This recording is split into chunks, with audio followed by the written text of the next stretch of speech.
Boa tarde a todos, agradeço a presença. E o nosso segundo painel será sobre atualizações da GGTPS, novas iniciativas e perspectivas para 2026. Aqui a gente terá a apresentação sobre os andamentos das ações para a redução das filas de análise, bem como as perspectivas e prioridades da agência para a área de dispositivos médicos. Tá? Para esse painel, eu gostaria de contar com a presença da Vivian Moraes, gerente-geral de Tecnologia de Produtos para a Saúde, GTPS. Ela é engenheira eletricista, com mestrado e doutorado em Engenharia Biomédica pela Unicamp, possui mais de 20 anos de atuação na Anvisa, com foco em dispositivos médicos e regulação sanitária. Uma salva de palmas.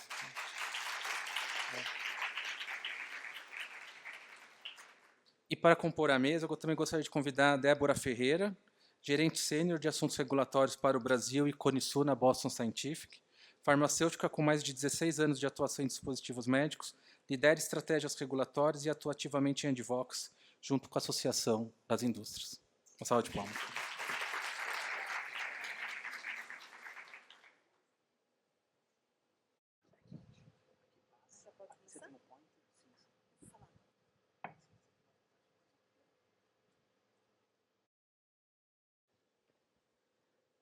Olá, gente, boa tarde. Eu vou pedir para colocarem os slides, por favor.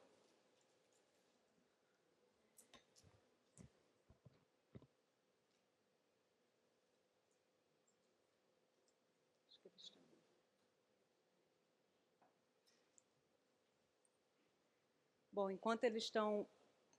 Já colocaram os slides. Bom, mais uma vez, boa tarde. Primeiramente, agradecer a presença de vocês aqui. É sempre muito gratificante para a gente da Anvisa poder vir ter esse contato direto com vocês. Eu acho que a Hospitalar é um momento muito oportuno para a gente compartilhar isso com vocês, trazer os trabalhos que vêm sendo desenvolvidos pela Anvisa, vocês também trazerem para vocês as percepções que vocês têm com o processo regulatório. Então, acho que isso aqui é uma troca muito importante, é sempre muito gratificante a gente vir aqui e ver rostos conhecidos, conhecer pessoas novas.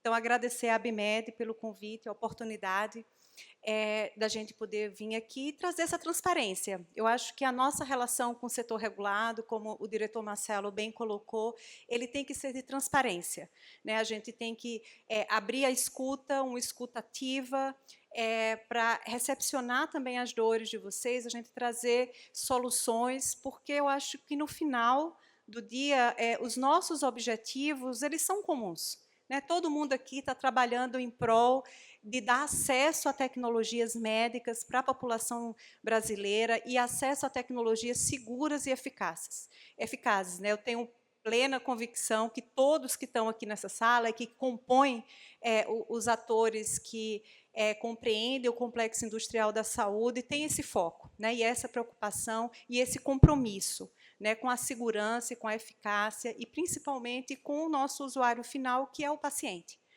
né? Hoje, eu vou trazer aqui para vocês... É aqui, né? É esse? É o do meio? Não está passando. Acho que é para cá? É para cá. Trazer para vocês um pouquinho do que está sendo a nossa trajetória. Foi falado também, já aqui na abertura, a questão do plano de filas, né, de redução de filas, que a gente implementou com a chegada da nova diretoria da Anvisa em setembro do ano passado, trazer um pouco dos números e de onde a gente quer chegar, né? Qual é o planejamento da GGTPS para 2026, quais são os planos para 2027, compartilhar com vocês um pouco dessa trajetória e dos nossos planejamentos. Então, um dos pontos que sempre trazem para a gente, pelo qual a Anvisa sempre é, de fato, cobrada, é a questão do prazo legal, né? A gente sabe dessa questão do atraso, das filas, e esse é um processo cíclico, gente. Eu já estou na Anvisa há muitos anos para entender como funciona essa dinâmica. A gente consegue colocar nos prazos, daqui a pouco qualquer distúrbio no sistema, a gente acaba saindo dos prazos novamente. E esse é um processo contínuo que a gente tem que estar o tempo todo olhando para os nossos processos, fazendo otimização desses processos para que a gente consiga trazer isso de volta para o prazo legal estabelecido. A gente tem, todos que estão aqui sabem, o nosso prazo legalmente estabelecido é de 90 dias, conforme está estabelecido na Lei 6360, considerando que esses 90 dias para a concessão do registro parte do pressuposto de que a petição não tem deficiências de instrução processual, então todas as informações requeridas estão, de fato, contidas dentro do processo. Então, a gente sempre trabalhou, ao longo desses anos, com esse prazo de primeira manifestação. Né? A primeira vez que a Anvisa olha para aquela documentação e se manifesta a respeito daquele pleito que está sendo encaminhado. Se o processo estiver, de fato, sem deficiências, a gente prossegue com o deferimento, senão a gente abre exigências e, em último caso, tem também o caso dos indeferimentos sumários, né, que também fazem parte desse processo. Mas a gente precisa contextualizar um pouco esses 90 dias. Né? Então, a gente sempre fala, está fora do prazo 90 dias. Mas existe algo, quando a gente fala desses 90 dias, que a gente precisa ter muito em mente. Quando esses 90 dias foram estabelecidos, a gente não pode deixar de reconhecer que a Lei 6360 ela é da década de 70, do final da década de 70. E a gente precisa olhar para esses 90 dias com a consciência do que eram os dispositivos médicos na década de 70. Porque foi exatamente quando se disse que a análise, que a concessão do registro ocorreria em 90 dias, era com aquele ideal tecnológico que tinha naquela época. Eu cheguei na Anvisa em 2003. A Anvisa foi criada em 99. Quando eu cheguei, eu ainda tive a oportunidade de ver alguns processos que migraram do Ministério da Saúde, lá de 1992, 93, porque, apesar da lei ser da final da década de 70, processos mesmo de dispositivos médicos só vieram a ocorrer aí no comecinho da década de 90.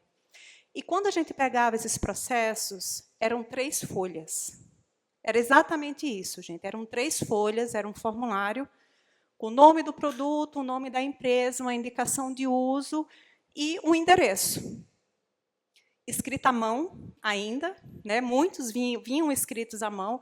Então, quando a gente fala 90 dias para um prazo de análise, o legislador, quando estabeleceu esse prazo, no ideal deles de 90 dias era analisar essas 3 páginas, o que era perfeitamente razoável de se esperar que em 90 dias alguém olhasse para aquilo e desse uma manifestação.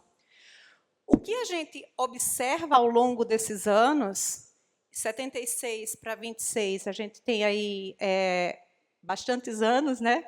Mais de quase 50 anos, a evolução dessas tecnologias ao longo desse tempo. Para vocês terem uma ideia que eu trouxe aqui para vocês, na década de 70, a gente não tinha...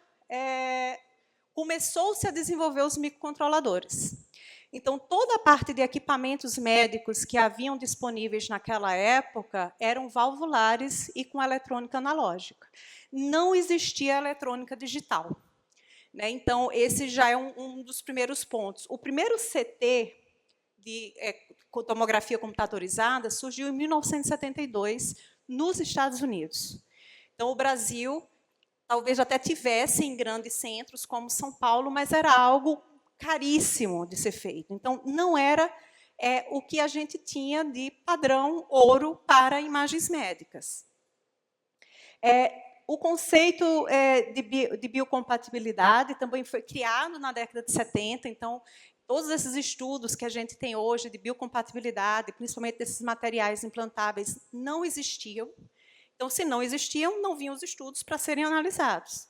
Isso tudo foi sendo agregado ao processo de registro a partir desses anos.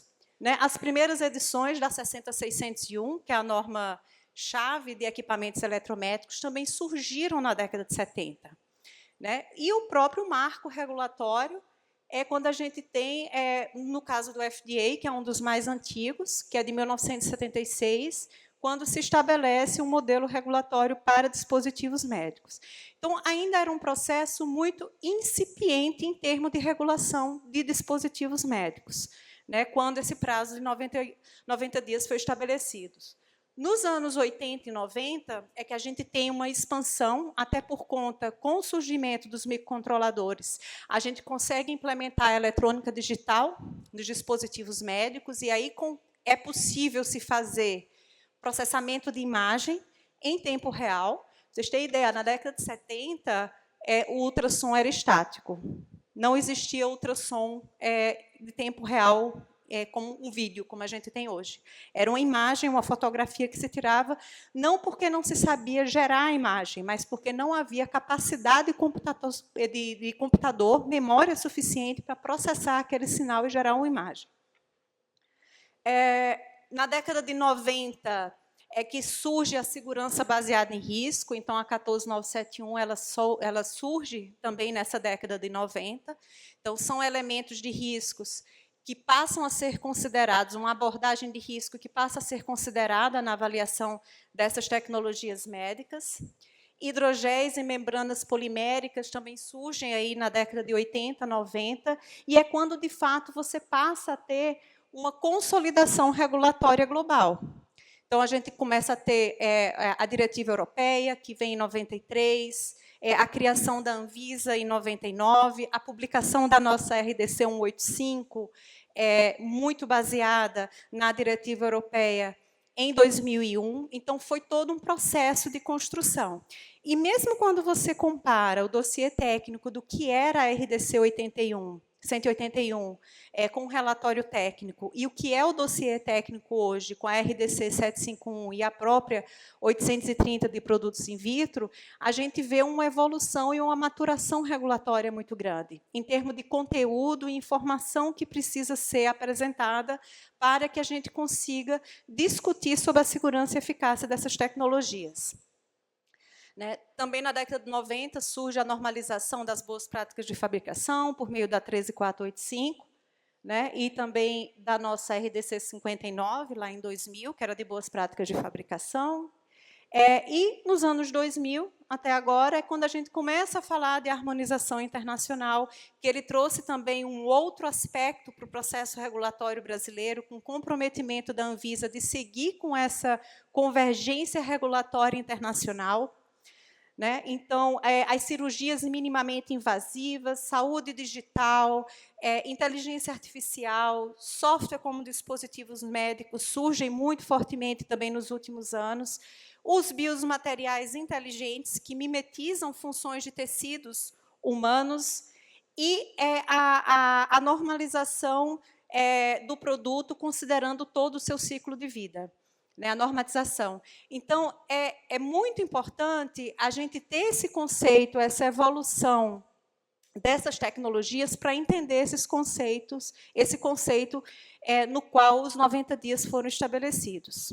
Bom, dito isso, isso não quer dizer que a Anvisa não deve cumprir com o prazo dos 90 dias. Afinal, ele é um prazo legal, está estabelecido na legislação oficial e vigente, e a gente tem que dar soluções para que a gente, na medida do possível, consiga atingir e dar a resposta que a sociedade, que o setor requer dentro desses 90 dias.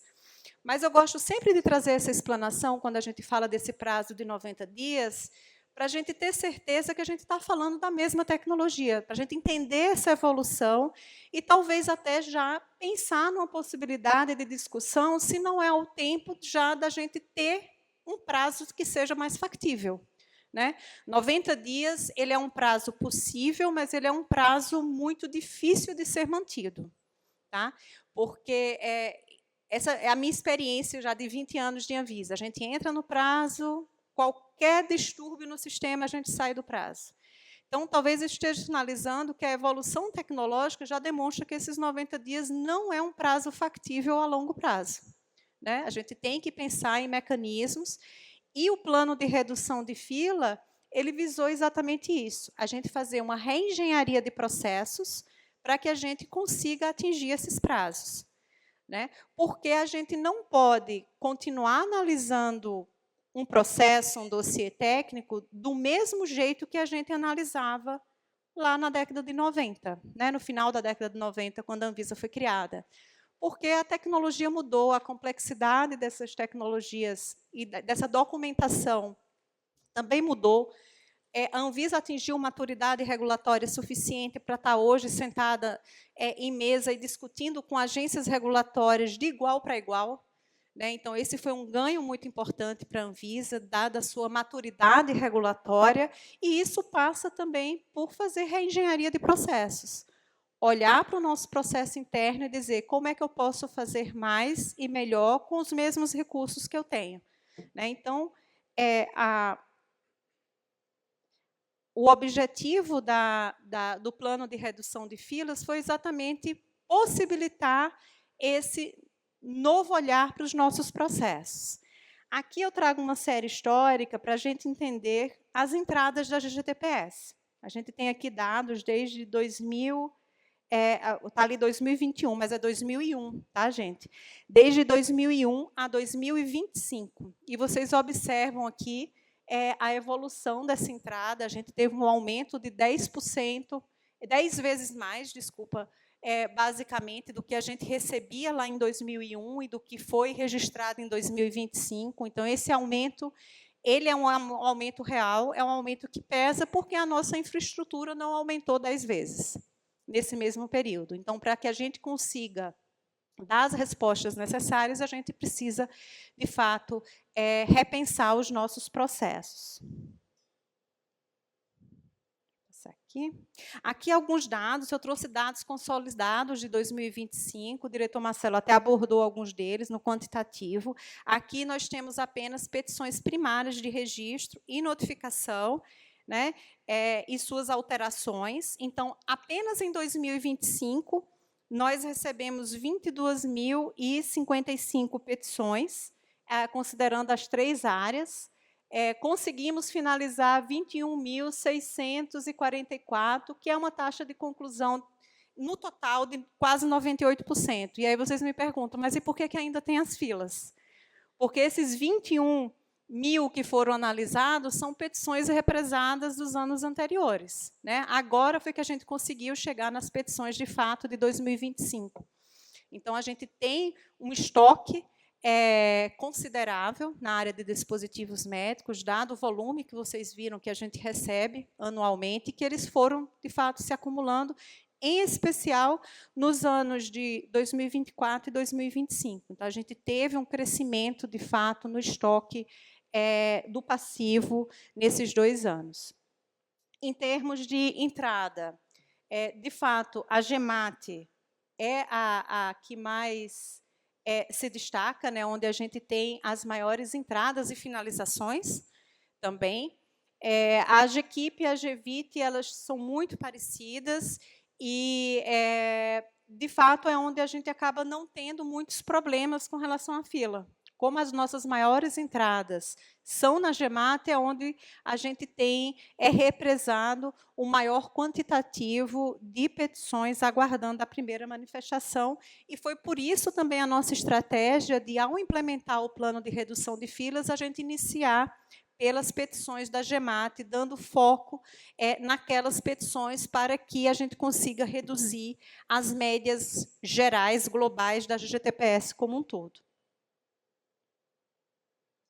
Então, em termos de número, quando a gente segrega aqueles dados apenas para registro, a gente tem 2.069 petições, sendo 478 da GEQIP, 1.057 da GEMAT e 534 da GEVIT.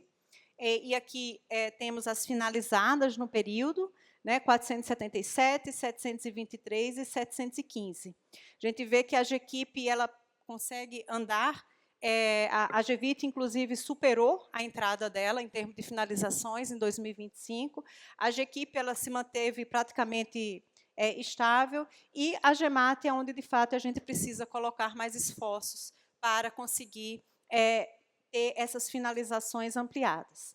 Com relação à alteração de registro, e isso é um ponto bem interessante, vejam que o quantitativo absoluto de alterações de registro ele supera de pedidos de petições primárias. Isso se dá exatamente por conta da rápida evolução dos dispositivos médicos, né? É uma tecnologia que ela evolui muito rápido e, ao evoluir muito rápido, ela demanda essas alterações nos processos de registro que acabam também represando, né, porque depende de alguém ir avaliar essas alterações para que elas possam ser liberadas e acaba formando, então, uma fila paralela. E aqui também as alterações finalizadas. Com relação à notificação. A notificação em si, que se aplica aos produtos da classe de risco 1 e 2, elas não são necessariamente um problema para a Anvisa em termos de prazo. A gente até concorda que talvez a gente não consiga responder todos em 30 dias. A gente tem algumas ações para tentar trazer isso para dentro dos 30 dias, porque o prazo de 90 é só para registro, notificações está dentro do universo de 30 dias. Mas, apesar da gente não estar tão distante dos 30 dias para essa fila, ela acaba tendo uma alta carga administrativa para a Anvisa em decorrência do volume. Né? É um volume muito alto, vocês estão vendo aqui, e, como sempre, as notificações da GEMAT são as que estão mais expressivas, foram mais de 4.000, né? Aqui nesse período que foram retiradas, 8.458 entradas e 8.568 finalizações. E as alterações, também nós temos bastante alteração de notificação, que é algo que a gente tem que até que repensar como é que a gente vai passar a tratar essas alterações de notificação. Então, isso acaba trazendo uma carga administrativa muito alta, porque, por mais que eu não demore horas analisando uma petição de notificação, que eu passe 20 minutos olhando para aquela petição, para ver se aquele nome técnico, aquela indicação de uso, se o formulário está minimamente preenchido. Quando você coloca o volume que entra de 8.400, isso acaba ocupando um tempo muito grande e gerando uma carga administrativa muito alta. Então, é por isso que, apesar de o prazo de notificações não ser necessariamente um problema, a gente também incluiu no nosso plano de redução de filas estratégias para resolver e para retirar essa carga administrativa das notificações para que a gente possa dedicar força de trabalho para as petições de registro. Então, o que foi o nosso plano? O plano de redução de filas ele surgiu com a chegada dos novos diretores, com a diretora Daniela, que, na época, era a nossa diretora da DIRI 3. Então, foi muita conversa que a gente teve na época, quais eram as soluções que a gente poderia implementar para melhorar esses prazos da área, e desse plano de redução de fila, a gente saiu com 10 ações específicas, atuando em pontos diferentes do processo para que a gente pudesse reduzir esses prazos. Então, a gente teve a análise online otimizada, que o diretor Marcelo também abordou na apresentação dele. Eu vou falar sobre cada uma delas e os resultados práticos obtidos com a implementação de cada uma delas. Tá? A redução do passivo da GEMAT, que é com relação ao KR emergente, que ele virou um indicador no nosso PGA de 2026. O agrupamento por categorias, então, a gente passou a fazer uma modalidade de análise não mais cronológica, ou seja, pela ordem de chegada das petições, mas retirando essas petições da fila, fazendo agrupamentos para que a gente ganhasse em termos de tempo na análise dessas documentações. Fizemos também um trabalho de realocação da força de trabalho interna da GGTPS, tirando de algumas gerências para dar suporte a outra dentro da GGTPS. O processo de automatização de notificações, como eu falei anteriormente, mas é algo que ainda não surtiu resultados concretos, porque ele é de longo prazo, porque ele depende de alterações de sistemas de TI, que a gente já iniciou essas discussões internas na Anvisa também. O reaproveitamento de documentos, a identificação de produtos previamente aprovados. A gente teve um edital no final do ano passado, fazendo o levantamento desses produtos. O aumento do quadro técnico, que foi a chegada dessa nova força de trabalho agora no final de fevereiro. que agora eles estão passando por um processo de treinamento, ajustes no DataVisa e no sistema Solicita, para que a gente consiga automatizar algumas etapas que hoje acabam sendo feitas de forma individualizada, também gerando uma carga administrativa alta para a Anvisa, e a utilização de equipes de trabalho remoto. Com relação à análise por categoria, não coloquei exatamente na sequência das ações, mas eu trouxe os resultados agrupados para que vocês tenham uma percepção dos resultados práticos que a gente vem obtendo com a implementação dessas ações. Então, a análise por categoria de produtos da GEMAT, ela consistiu da gente olhar para aquela fila, que é onde a gente tinha as maiores filas de petições primárias, aqui eu estou falando só de registro, a primeira manifestação para o registro, e como é que a gente poderia olhar para aquelas petições de uma forma diferente. A gente já viu que, olhando numa ordem individualizada e cronológica, a gente não ia conseguir chegar nos 90 dias. Mas a gente também percebeu que essas petições, quando a gente consegue agrupar ela por categoria, e quando eu falo por categoria, é por nome técnico do produto, ou seja, eu olho para aquele conjunto de petições e vejo todas as petições que entraram, que são catéter para eletrofisiologia. Então, eu agrupo aquilo ali e eu ganho nessas análises, porque quando eu faço esse agrupamento, eu ainda olho daqui dentro quais são do mesmo fabricante. Porque provavelmente vão ter documentos repetidos ali. Então, eu não preciso ter uma duplicidade de esforços para analisar a mesma informação.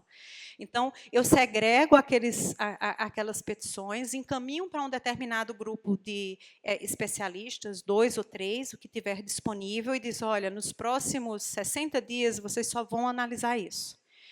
Então, quando tem informação que já é uma informação que já foi analisada, o outro técnico não faz essa segunda análise. Não, isso aqui eu já vi. Então, você começa a ter uma interação maior entre os técnicos e a gente começa a ganhar tempo, ganhar em escala, né, na análise desses produtos. Um outro ponto nesse agrupamento de categorias que facilita muito é você focar a atenção do revisor, do processo, do técnico, naquela determinada tecnologia. Como a gente tem uma diversidade muito grande em dispositivos médicos, ora você está analisando um catéter de eletrofisiologia, daqui a pouco você está analisando uma seringa, daqui a pouco você está analisando um gel vaginal. Então, como é uma diversidade tecnológica muito grande, essas rupturas no pensamento acabam trazendo demora na análise, porque o técnico, quando pega aquela petição, vai ter que se lembrar, gente, o que é esse processo mesmo, quais são as normas que eu tenho que fazer. Então, quando ele consegue analisar um conjunto de produtos que são iguais, na sequência, ele ganha em agilidade, porque está muito fresco na cabeça deles. Então, eles conseguem, de fato, analisar de uma forma mais célere. E aqui a gente já consegue ver esses resultados. A gente começou esse processo na GEMAT em dezembro do ano passado. A gente passou, outubro foi para a estruturação do plano, novembro foi para a organização dessas petições, e, em dezembro, de fato, foi quando a gente conseguiu implementar na área de materiais. Aqui a gente não abordou os implantes ortopédicos. Os implantes ortopédicos eles iniciaram por uma outra estratégia, mas agora também eles já vão começar a fazer essa modalidade de análise a partir de junho, não é isso, Kátia? Maio, agora finalzinho de maio, junho, já vai começar também essa análise por agrupamento de categoria na área de implantes ortopédicos.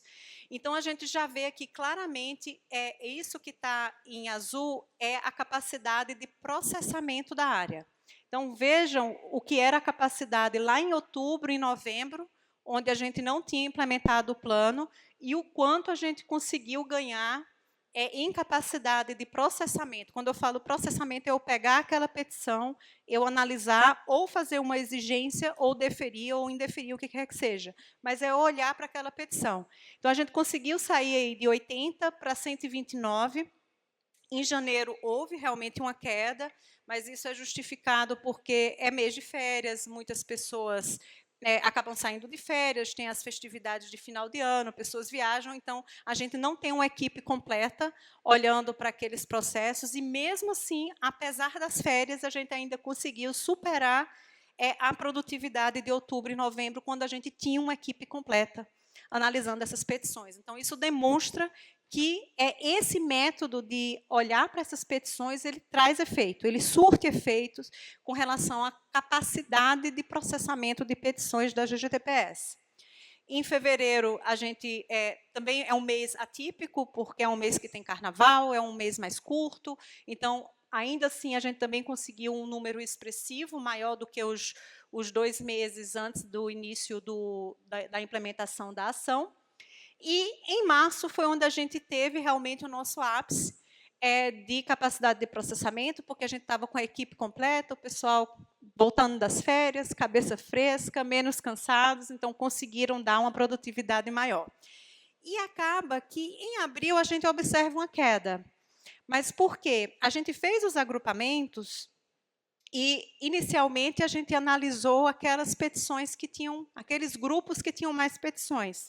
Então, no início, isso andou muito rápido. Quando vai chegando no final, sobram aquelas petições que não têm, aquelas categorias que não têm tantas petições. Então, na verdade, a gente está se aproximando muito do que era antes do plano, né? Que é a análise quase que 2, 3 petições. Então, a gente não tinha mais essa capacidade de agrupamento. Mas eu fiz questão de trazer o dado de abril exatamente para mostrar que analisar por agrupamento de categoria traz resultado. Tanto é que a gente vê os resultados, né, na capacidade de produtivo, e quando a gente perde esse agrupamento dessas petições, a tendência é que a capacidade produtiva ela tende, de fato, a cair. Então, isso foi um ponto que a gente avaliou como positivo, demonstrando a validação do método como algo, de fato, que traz resultado e que tem potencial de resolver a questão das filas. E aqui a gente tem a evolução do nosso passivo na GEMAT. Eu não trouxe a série histórica desde 2024, porque ficaria difícil de visualizar, mas a gente observa aí, que de agosto de 25 a dezembro, né, que é o 4º trimestre de 25, a gente tem aí, vinha no crescimento, né? Apesar de você olhar, mas só saiu de 424 para 332. Eu queria que vocês observassem o mais importante, que não é necessariamente o número absoluto, porque assim, a gente teve uma alta capacidade de processamento, mas também houveram entradas de novas petições, então a gente não fecha a entrada. Então, aí essa entrada ela vai compondo esse passivo. Mas o ponto mais importante é que a gente conseguiu uma inflexão da curva de crescimento, que ela vinha crescendo de forma constante desde janeiro de 2024.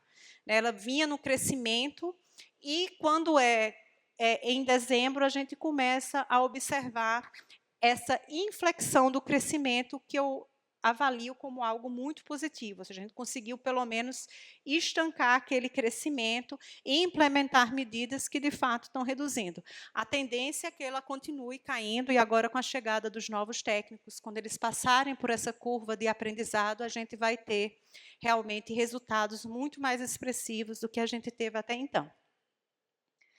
Aqui é com relação à implementação do primeiro plano de ação, que foi a análise agrupada por meio online, né? E aqui também a gente observa, em termos de finalizações, aqui eu já trouxe um gráfico diferente, a capacidade de finalizações da área da CMO. Quando você compara com os meses onde a gente não tinha implementado o plano, isso eram de 36, 29, em novembro foram 14. A partir do momento que a gente fez esse agrupamento e fez essa análise online, não era nem análise, era o esclarecimento de exigências por meio online, por meio das reuniões online. Né? No lugar de mandar uma exigência para a empresa, a gente marcava uma reunião e sanava as dúvidas durante essa reunião e dava oportunidade para que a empresa adaptasse os processos, ou seja, a gente bypassava todo aquele processo de gerar uma exigência, 120 dias, para que a empresa cumprisse, e depois a gente analisava. Então, a gente encurtou esse prazo para que a gente conseguisse acelerar as finalizações. E aqui a gente tem 116 em dezembro. Em janeiro, realmente foi baixo, mas por conta, fazer um destaque, que a equipe de implantes ortopédicos só eram 4 pessoas até a chegada dos novos servidores. Então, de fato, isso que a gente vê em janeiro foi porque as pessoas entraram de férias. Então, provavelmente, só tinha 1 ou 2 pessoas analisando essas petições, o que acabou refletindo, mas isso não traz nenhum demérito, digamos, com relação à implementação do plano, né? Porque quando foi fevereiro que todo mundo voltou, a gente já teve também um aumento de 134, em março também. Em abril, ele volta a cair exatamente porque foi quando a gente finalizou, dia 31 de março, o plano, e a gente volta para a análise cronológica. Então, o que vocês estão vendo aqui é o reflexo da análise cronológica convencional, sem agrupamento, que reflete e é condizente com o que era antes da implementação desse plano. Então, mais uma vez, demonstrando que esse tipo de abordagem ele traz efeito e ele traz agilidade e velocidade na finalização das petições. O quadro técnico de servidores. Então, esse foi um ponto muito importante, que eu quero agradecer, em especial, à diretoria da Anvisa, que se sensibilizou com relação à situação da GGTPS.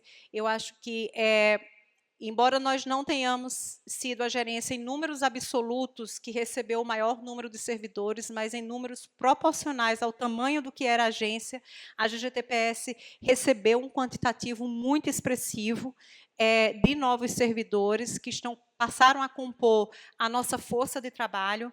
O que está sendo muito importante, eles chegaram agora no final de fevereiro, ainda estão em processos de treinamento, então, esses números que vocês viram não contam com esses novos servidores. Nós recebemos um total de 15 servidores. Hoje, a GGTPS, como um todo, conta com 61 servidores, entre especialistas, técnicos em regulação e técnicos administrativos, compondo a nossa força de trabalho. Com relação aos 15 servidores que chegaram, 10 deles foram direcionados para a área de materiais, que, de fato, era a área que mais precisava de suporte, dado o volume de petições que eles recebem. 2 foram para a GVIT, para a área de produtos in vitro, 2 foram para a GEQIP, e 1 foi colocado na área de pesquisa clínica, que também é um ponto de destaque, embora não exista uma fila hoje para pesquisa clínica na GGTPS, a gente está reforçando essa área, até por conta da lei da pesquisa clínica que saiu, da iniciativa do governo de tornar o Brasil um polo para a condução de pesquisa clínica, fortalecendo essa atividade internamente. Então, a gente precisa olhar para essa área que até então só contava com uma pessoa, né? Então, hoje, ela tem 3 pessoas trabalhando na área. A gente está ainda fazendo alguns reorganizações internas, mas só para trazer esse destaque que a área de pesquisa clínica também está tendo um olhar diferenciado dentro da GGTPS. O edital da Anvisa. Eu falei que a gente teve uma ação que foi a identificação de petições que já foram aprovadas previamente pela Anvisa. Então, a gente tem uma situação, eu não diria comum, mas existente na área de dispositivos médicos, para os produtos importados, que, às vezes, o mesmo produto ele é regularizado por mais de um importador, né? Não tem nenhum empecilho que isso aconteça. Então, acontece da gente já ter um produto que a gente analisou daquele determinado fabricante e que foi regularizado por um importador, e um outro importador está trazendo aquele mesmo produto. Hoje, a gente não tem mecanismos para identificar isso de uma forma rápida nos nossos sistemas. Acontece, às vezes, do processo cair para um técnico e, depois de algum tempo, o mesmo produto chegar para esse mesmo técnico e ele se lembrar. Ah, não, eu já analisei esse produto, né? E o que a gente tentou fazer com esse edital? Fazer esse mapeamento, porque nem sempre o processo vai cair no mesmo técnico. Então, a gente não poderia contar com a memória daquele técnico para identificar essas petições. Então, a gente fez esse edital. A gente recebeu 361 respostas das empresas. Essas foram avaliadas uma a uma e se identificou que 106 dessas respostas eram válidas, eram, de fato, de produtos que já haviam sido avaliados pela Anvisa em algum momento. Então, esses processos foram retirados da fila. O grande número deles também eram da GEMAT, como ocorre com todas as petições. Uma boa parcela na área de implantes ortopédicos, em terceiro lugar, in vitro, e, em último lugar, a área de equipamentos, né? Então, a gente retirou essas 106 petições da fila e já processou elas 100%, elas já foram concluídas. A gente simplesmente confirmou que se tratava de um mesmo produto e já encaminhou para o deferimento.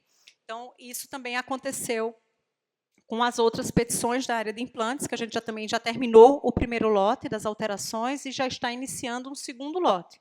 A gente teve reuniões com o setor regulado já para apresentar a nova estratégia de implantes ortopédicos, foram retiradas mais petições. Na área da GEMAT, a gente está trabalhando agora com as petições de agosto a dezembro de 2025, então quem acessou está acessando a base de dados da Anvisa lá nas filas, já devem ter visto que essas petições elas saíram da fila e elas estão sendo agrupadas para que ocorra uma análise. Da área de implantes também, a gente pegou agora de setembro, que foi na área de alteração, né, de setembro a dezembro, e vai processar também essa análise, e também implementou as petições para petições primárias de implantes ortopédicos que a gente não tinha atacado ainda dentro do nosso plano de ação. Está com mau contato aqui. Ups, agora foi demais. Como é que volta? Acho que voltou. Né? Adequações no DataVisa e no Solicita, como eu falei, a gente viu necessidade, depois que a gente começou a fazer essas implementações dos planos, de que a gente precisava automatizar, a gente poderia automatizar algumas coisas dentro do nosso sistema de TI. A gente tem os dois sistemas principais, que é o Solicita, que é por onde vocês encaminham a documentação, e o DataVisa, que é por onde nós fazemos as análises das documentações encaminhadas. E hoje, a gente tinha algumas dificuldades, por exemplo, identificar documentos que já foram analisados previamente. Então, a gente está trabalhando junto com a GGTIM, que é a área de TI da Anvisa, de possibilitar essa identificação dentro do DataVisa, para sinalizar ao técnico, quando ele receber aquela petição, que aquele determinado documento, aquele estudo de estabilidade ou aquele relatório de validação da esterilização já foi analisado por um outro técnico em uma outra petição, para que ele não precise analisar novamente aquela informação. Então, isso está sendo trabalhado também, bem como a possibilidade de identificação de petições de produtos que já foram aprovados previamente pela Anvisa. Então, a gente está trabalhando nessas duas frentes de alteração. A gente conseguiu prioridade dentro da Comissão de Gestor de Tecnologia de Informação da Anvisa para que essas ações sejam implementadas. Então, é algo de médio e longo prazo, não é algo que a gente consiga ter um resultado de imediato, ele precisa passar por processos de levantamento de casos de usuário, de implementação, de validação. Então, é algo para o final de 2026 que a gente espera já ter isso, se não na sua totalidade, mas já em fase, liberado, mas já em fase de validação.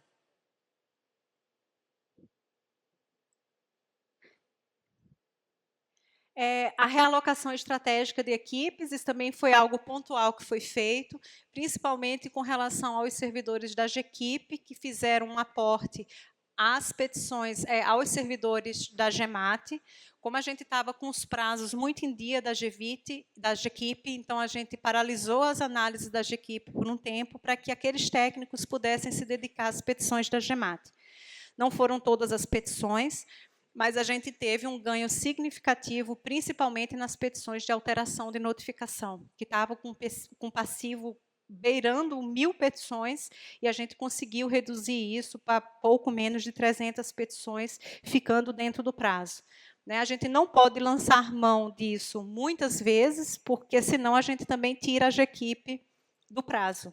Então, a gente tem que fazer isso de forma muito orquestrada e muito bem planejada, para que a gente não prejudique também os prazos da GEQIP. Então, a GEQIP ela acelera, ela consegue ter uma folga com relação aos 90 dias, e aí a gente consegue pegar petições da GEMAT para que possam ser analisadas pela equipe da GEQIP. Então, isso também está sendo feito.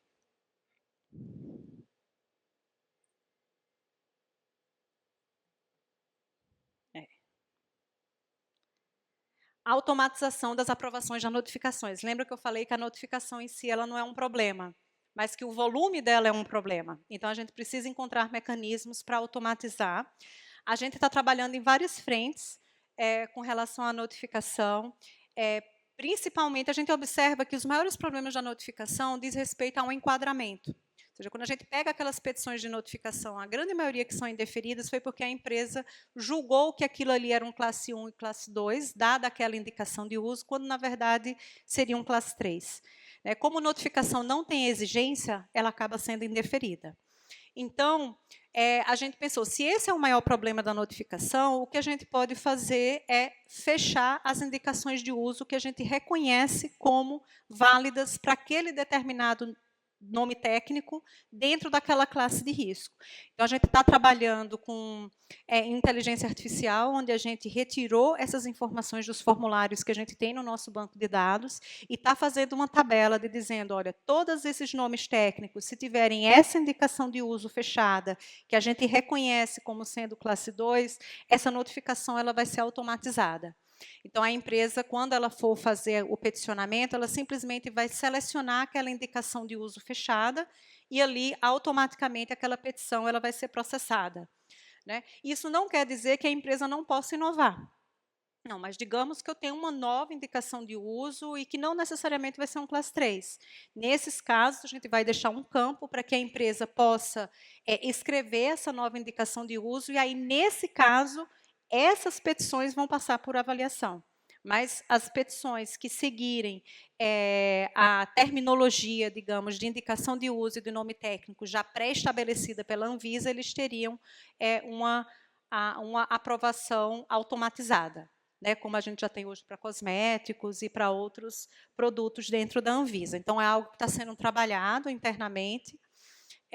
A gente também está trabalhando com a possibilidade de utilizar machine learning e inteligência artificial para fazer um sistema de predição de indeferimento de uma petição de notificação e passar a dar foco apenas a essas petições que têm um alto risco de serem indeferidas, e a gente está fazendo esse treinamento com base nos nossos dados, considerando a natureza do produto. A gente sabe que alguns nomes técnicos eles trazem mais problemas do que outros em termos de indeferimento, com relação ao histórico da empresa, ou seja, aquela empresa ela tem um histórico de que ela sempre defere, então talvez eu não precise estar olhando para todas as petições daquela empresa, ela tem um histórico positivo, ao passo que tem outras que geralmente elas apresentam processos deficientes, então esses talvez sejam aqueles que a gente precisa olhar.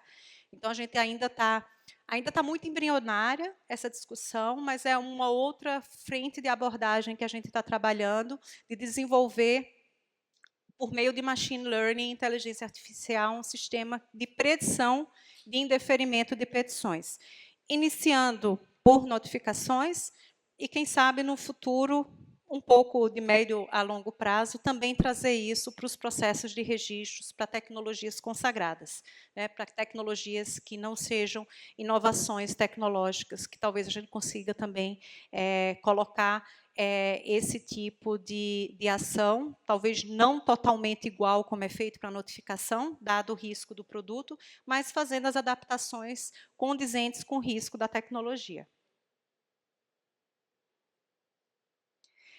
Esse aqui é o PGA, o que eu falei, o indicador. Ele é um compromisso da Anvisa de ter uma redução de 100% do passivo de 90 dias da GEMAT para petições primárias até dezembro de 2026. Então, a gente tem um indicador que a gente monitora diariamente e ele leva em consideração as petições que estavam no passivo em 1º de janeiro, de 2026, quando o ano começou, aquelas que entram no passivo ao longo do ano e a nossa capacidade de finalização dessas petições. Então, hoje, isso aqui foi tirado semana passada, gente, ele não levou em consideração as publicações que saíram ontem, por exemplo. Então, é bem provável que aqui esse resultado hoje já tenha passado dos 40%. E a gente observa que ele está tendo um crescimento. A gente começou com 0% em janeiro e agora, em maio, a gente já atingiu 40%. Eu posso assegurar a vocês que em dezembro a gente vai chegar nos 100%? Não posso dizer isso, não posso afirmar, mas eu posso dizer que há um compromisso da GGTPS, da Anvisa, dos técnicos que compõem a GGTPS, dos gestores, para que a gente chegue o mais próximo possível desses 100%.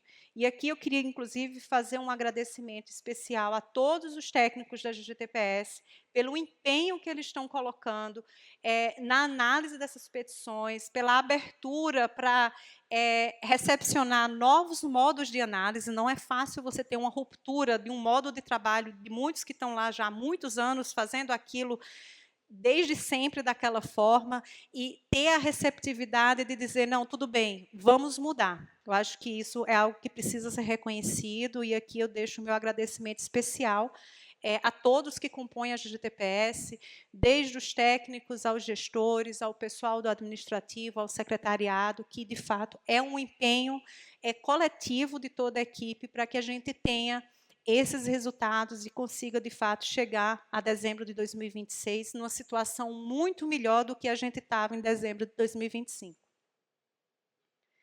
E, já chegando ao final, eu quis trazer para vocês também a questão das finalizações de registros da GGTPS. A gente sempre recebe, às vezes, informações no sentido, indefere muito. A GGTPS tem muitos indeferimentos. E aí eu tive a curiosidade de ver, de fato, o que é essa taxa de indeferimento. Então, eu trouxe aqui um histórico para vocês, de janeiro de 25 a maio de 26. A gente teve, nesse período, 13,61% das finalizações foram de indeferimentos e 84,42% foram de deferimentos. Então, isso demonstra que, de fato, a gente defere mais do que indefere. Né? Então, trazer isso em números, e aqui a gente tem segregado por mês a mês a quantidade de finalizações e quantas foram deferidas, quantos foram indeferidos em cada mês, e a gente teve quase 2% aí de desistência. Né? Foram aqueles processos que a empresa desistiu, pediu para não, e ele é contado como processo finalizado. Nessas barras laterais aqui, a gente tem a quantidade de exigências no expediente. Então, a gente verifica que, dentro desses que são deferidos, indeferidos, finalizados, 38%, quase 39%, são deferidos sem exigência nenhuma. Então, são aquelas petições que a gente olha e defere direto, não tem, ou indefere, né? Também pode ter indeferimento sumário aí, que a gente finaliza. 44% eles tiveram uma exigência apenas, 12,38% duas, e aí vai até 5 exigências, que é um quantitativo muito pequeno, mas é um quantitativo importante que a gente precisa estar atento, porque quando a gente faz muitas exigências para um processo, a gente dilata muito o prazo de finalização dessa petição. Então, quando eu tenho que fazer 2 exigências para um processo, eu deixei de analisar outro processo. Né? Então, isso acaba impactando outras empresas. Então, é algo que a gente tem que trabalhar conjunto com o setor regulado para garantir que a gente tenha uma instrução processual que reduza o máximo possível a necessidade de segundas, terceiras, quartas exigências, porque isso atrasa o processo. Isso é ruim para o setor, isso é ruim para a empresa que não consegue colocar o produto no mercado, isso é ruim para a Anvisa, porque eu estou colocando força de trabalho numa petição que já foi analisada e estou deixando de analisar outra, eu estou impactando no meu passivo, e isso é ruim para a empresa que faz certo, porque eu não tenho técnico disponível para olhar o processo que está certo, porque ele tem que estar fazendo uma segunda, terceira, quarta exigência. Então, eu acho que a gente ter uma instrução processual adequada é positivo para todos, né? Para aquela que faz certo, para aquela que está apresentando de forma deficiente, e para a Anvisa também, e o mais importante, para o paciente, né? Para o usuário desse produto, que vai ter acesso a essa tecnologia de uma forma mais rápida e de uma forma mais célere.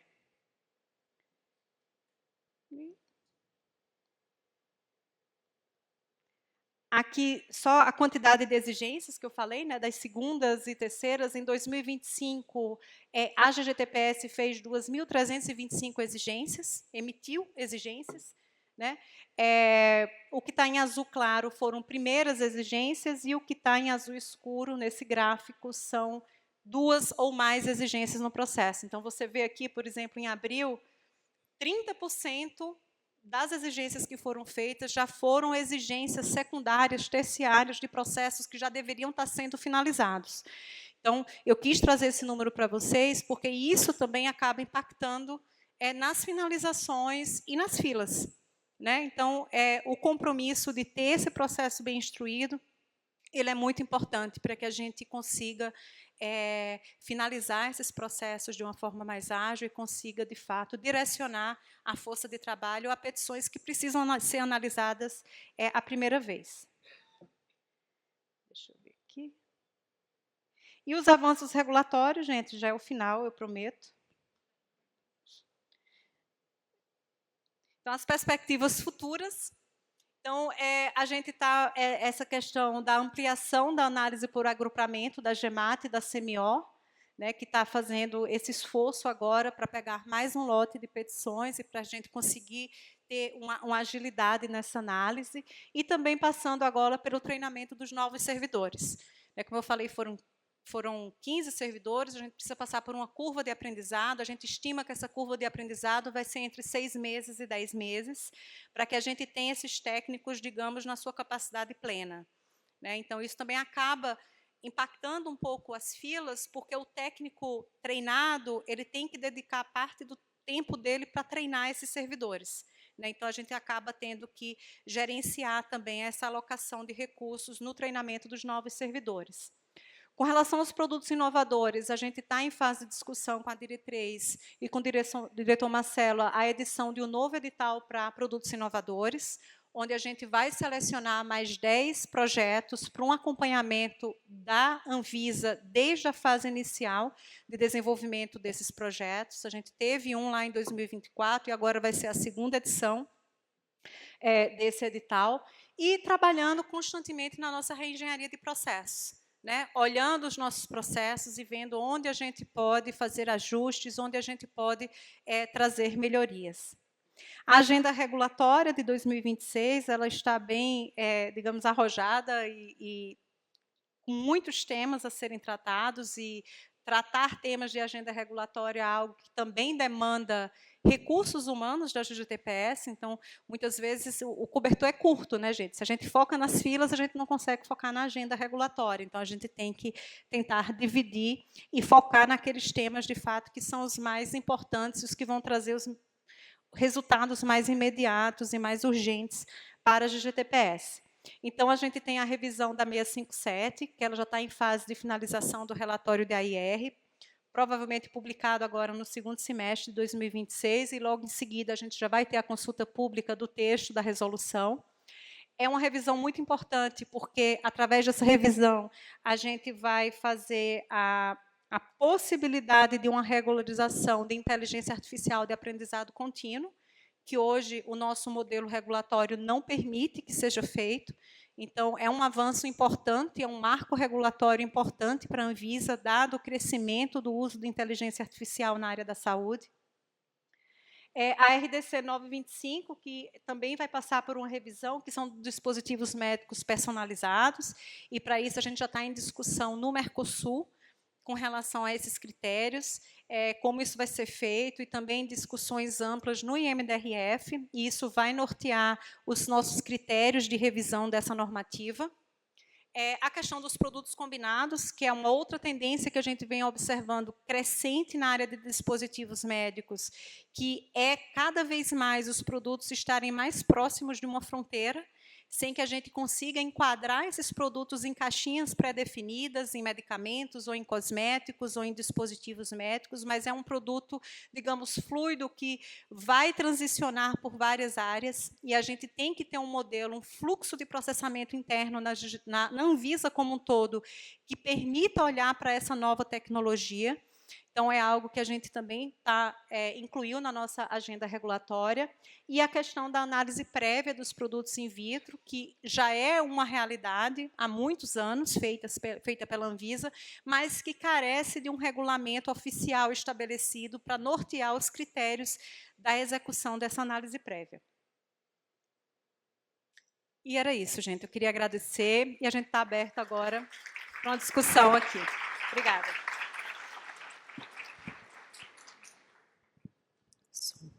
Doutora Vivian, acho que o seu microfone está do outro lado.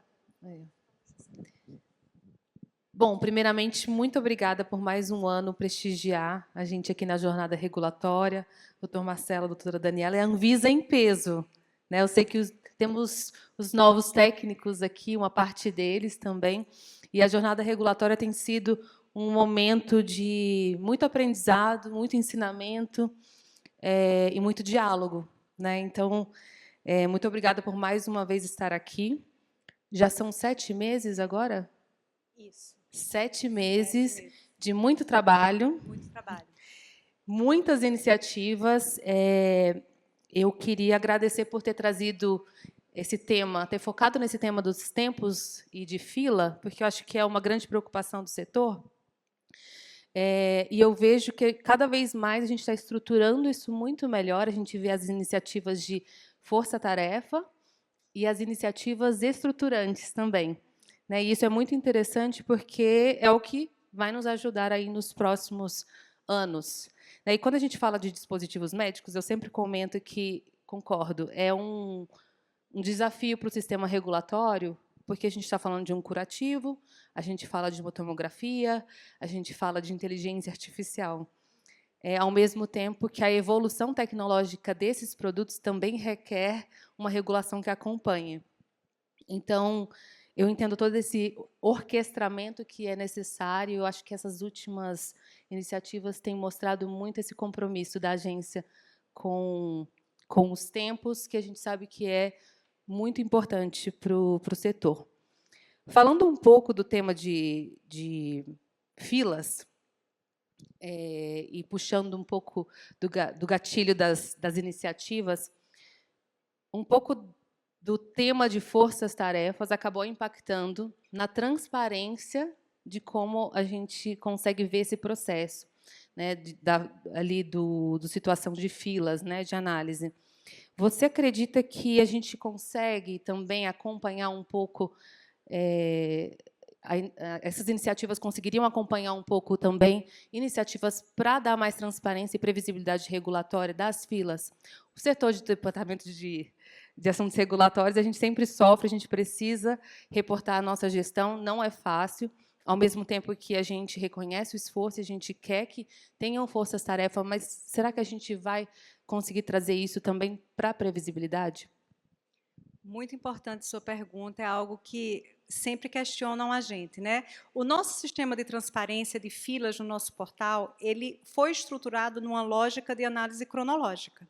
Então, a gente retirava, então vocês conseguiam acompanhar, talvez com a diferença de uma semana, quando muito, quando o processo saía da fila e quando, de fato, ele ia ter uma análise com uma exigência ou com um deferimento.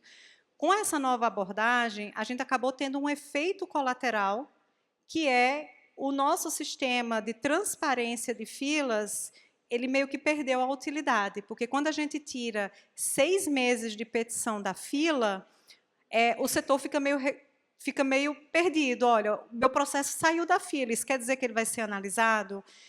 Não necessariamente na mesma velocidade quando ele saía da fila anteriormente, que aí tinha um intervalo de 1 semana, 10 dias para uma análise.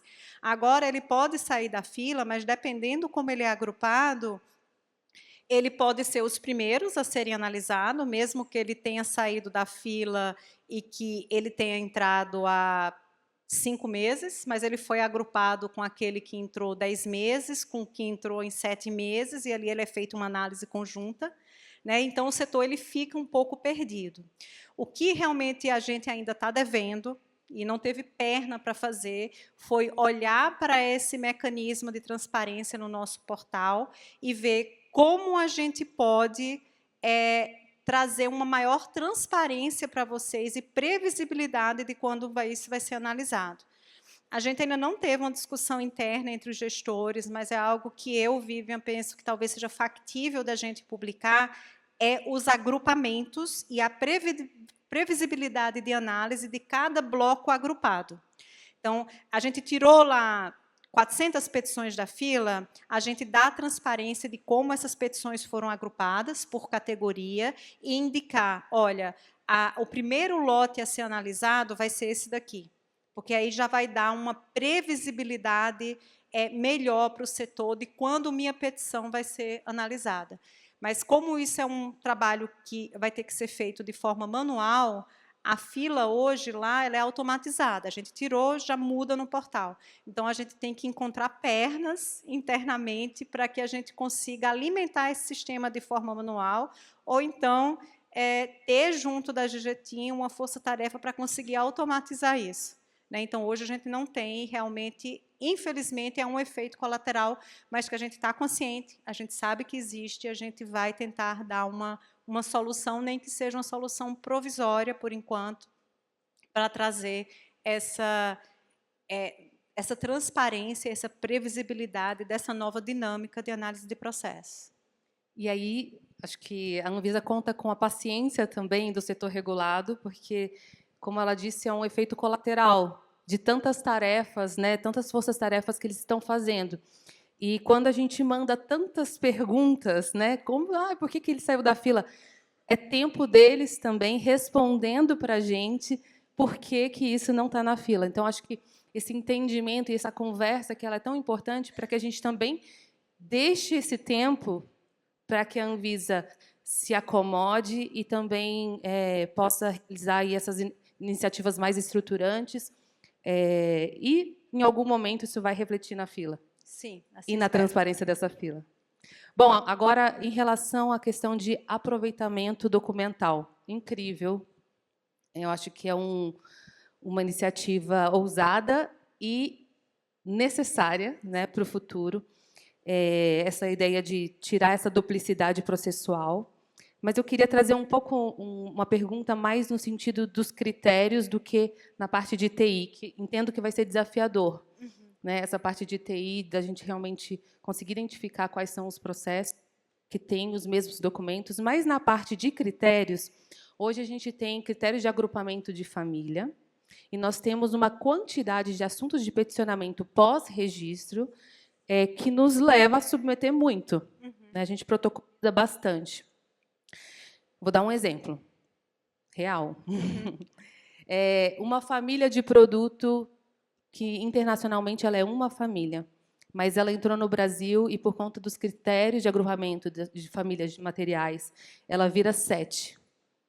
E aí chega uma alteração, é uma alteração do ponto de vista de projeto, mas quando eu vou para os assuntos, eu tenho 7 peticionamentos. Então, eu tenho que fazer 7 vezes 7, entram 49 petições com a mesma base técnica.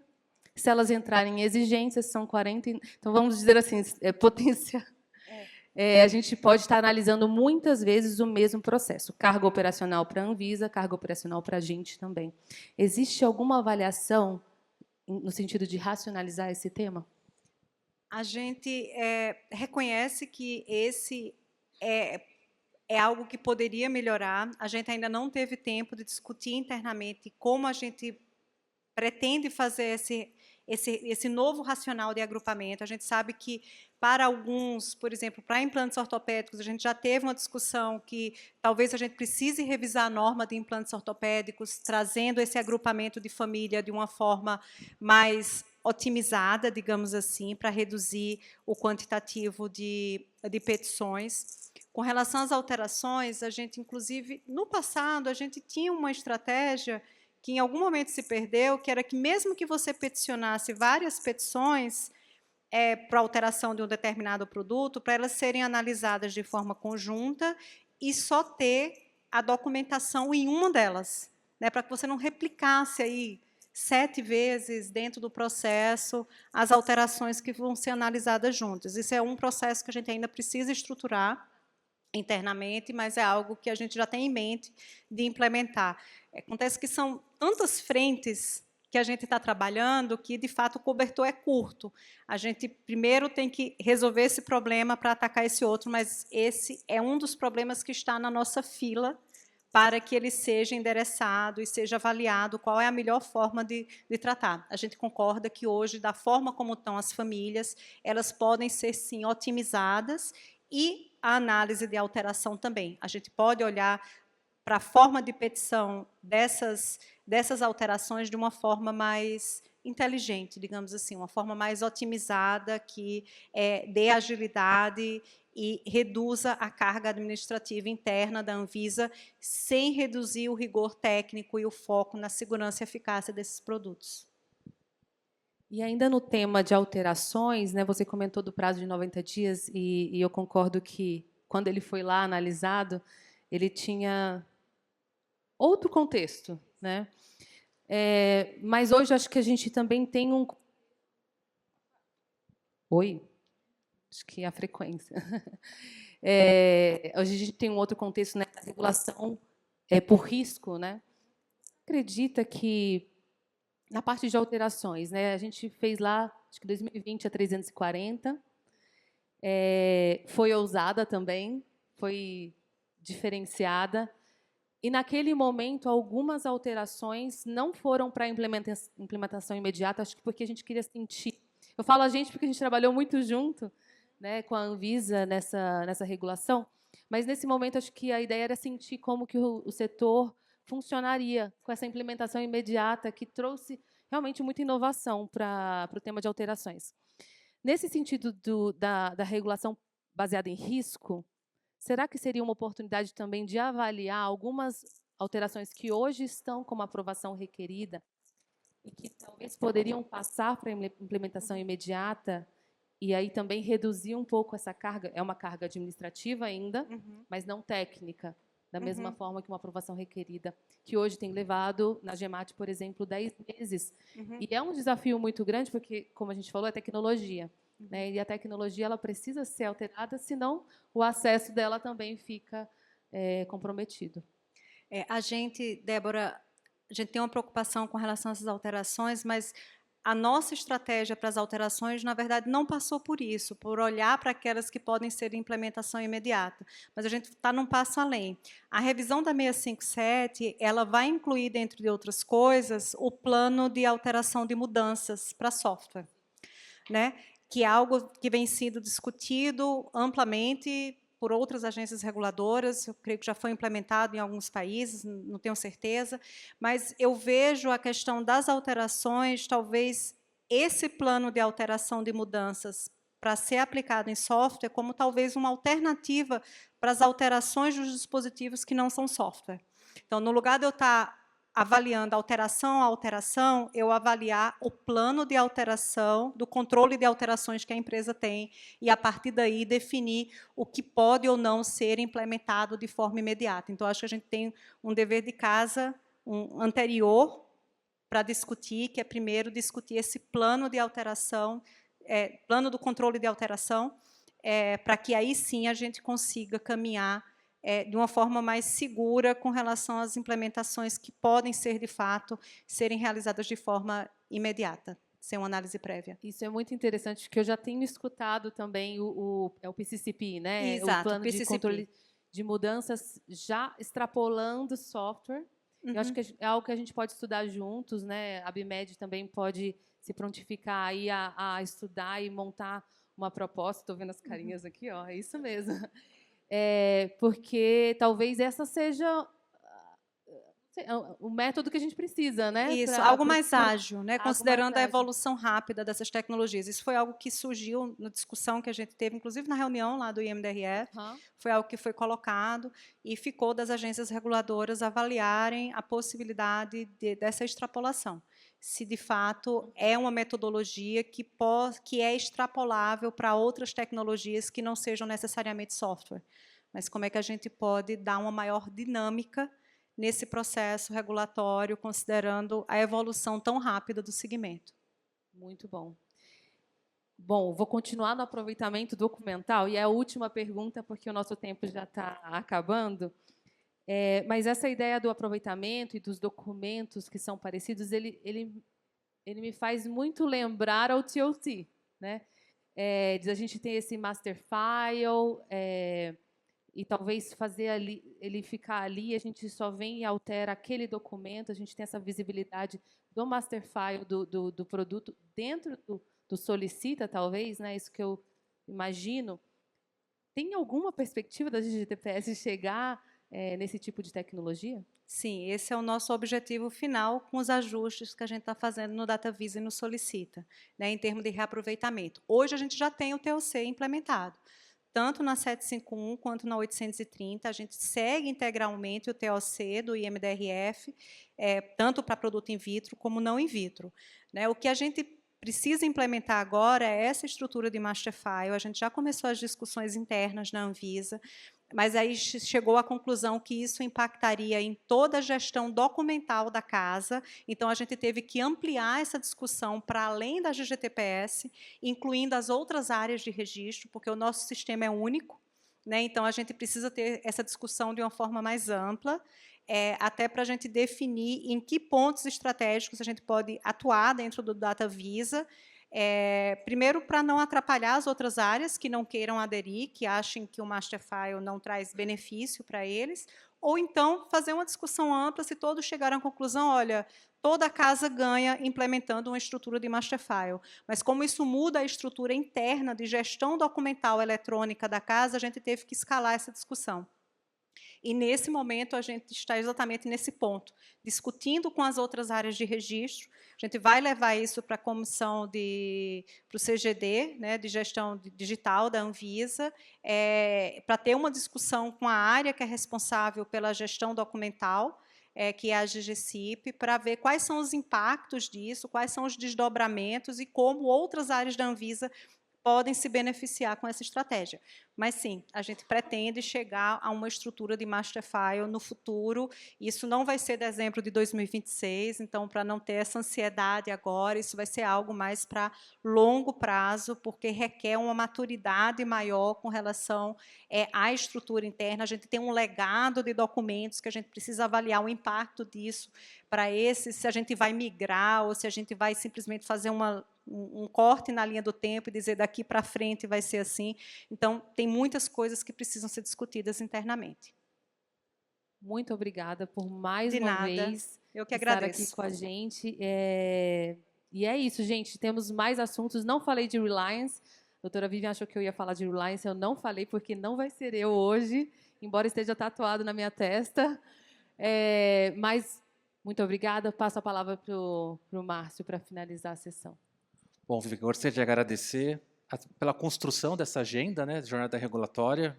Né, a gente sempre tem a participação efetiva, né, da GGTPS, então, nessa rica e massiva agenda. Né, então, esse ano a gente trouxe algumas inovações também, indústria, né, tudo mais.